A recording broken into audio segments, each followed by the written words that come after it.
A Bíblia é a própria revelação de Deus. O autor, o grande autor da Bíblia é o próprio Deus.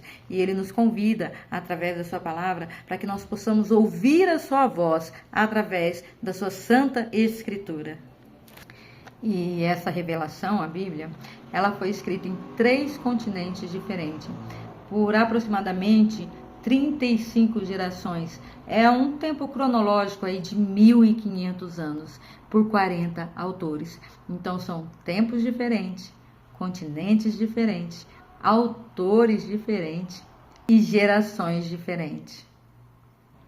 Mas o que a Escritura tem a dizer da Escritura?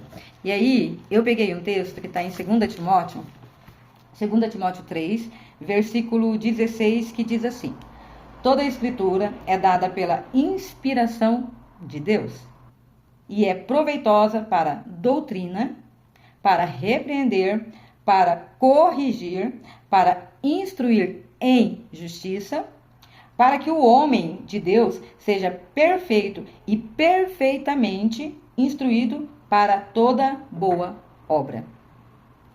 Mas por que eu fiz esse vídeo? Porque muitas vezes a gente vê um texto da Bíblia, da revelação de Deus, sendo mal interpretado. E quando o texto é mal interpretado, acaba perdendo o brilho, a intenção do texto. E a gente tem que ler o texto bíblico e a gente tem que imaginar assim: qual que é a intenção do escritor? O que ele está escrevendo? Para quem ele está escrevendo? O que ele está querendo dizer com isso? E aí eu vou deixar 2 exemplos com vocês hoje. Então, assim, o primeiro texto que eu quero mostrar para vocês é um texto muito conhecido, tá? Conhecidíssimo, aliás, né? Que Paulo diz assim, tá em Filipenses 4:13. Paulo diz assim: eu posso fazer todas as coisas por meio de Cristo, que me fortalece. Algumas versões tá assim: posso tudo em Cristo que me fortalece. Bom, muitas vezes a gente vê as pessoas pregando esse pequeno texto como se todas as coisas te desse um poder que você pode fazer todas as coisas, e na verdade não é isso. Paulo aqui, ele estava na prisão, ele tinha sido açoitado, chibatado e, entre parênteses, injustamente, porque ele era inocente, né? Ele levava o evangelho, então perseguido, né? Dentro de uma prisão úmida, fria, escura, e ele ainda assim, ele fala: tudo posso naquele que me fortalece.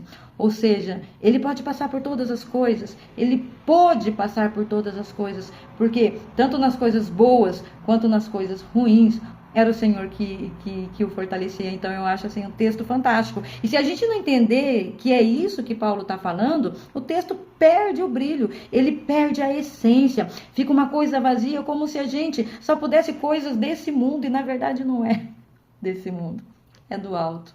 Aleluia.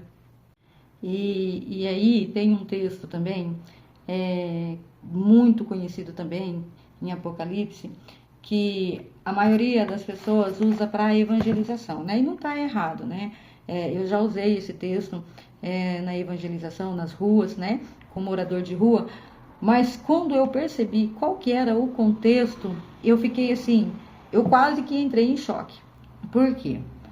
Quem redigiu esse texto foi João. E onde que João estava? João estava na ilha de Patmos. Ele mesmo fala: estava eu aqui preso, né? Então ele estava num lugar onde Roma colocava as pessoas exiladas.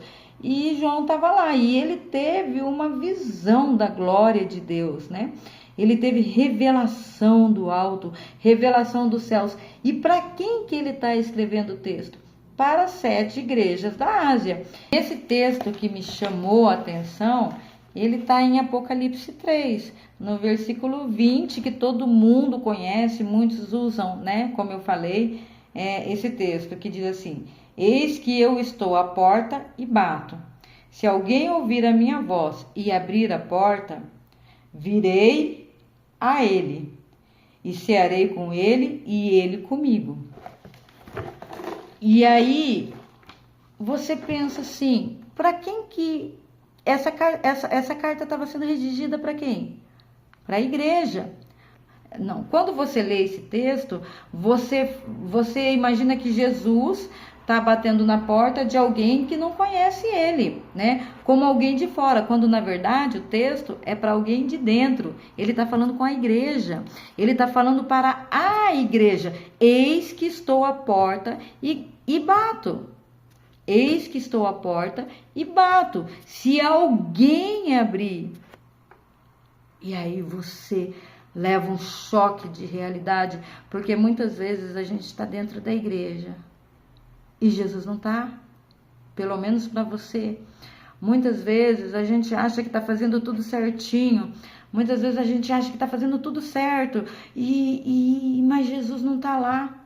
Então a ideia é de que a igreja não abre a porta. E a igreja sou eu, a igreja é você. A igreja não abre a porta para Jesus entrar. Ele está falando com a igreja, com a igreja. Não é chocante? No mínimo, né?